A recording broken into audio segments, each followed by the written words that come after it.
உலகை காக்கும் தொழிலை புரிந்து லட்சுமி தேவியோடு வாழ வழி செய்பவர் திருமால்.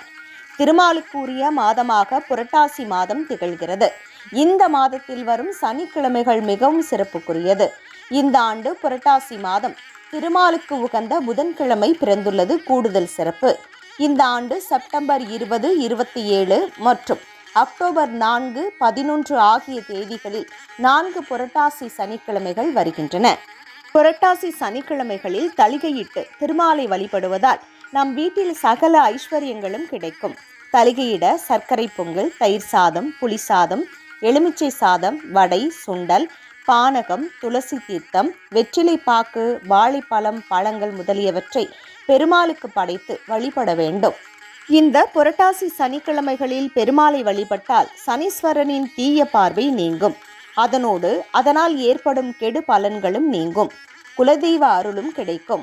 இந்நாளில் ஓம் நமோ நாராயணா என்ற மந்திரத்தை உச்சரித்து பெருமாளை வழிபட்டால் பெருமாள் அனைத்து செல்வங்களையும் வழங்குவார்.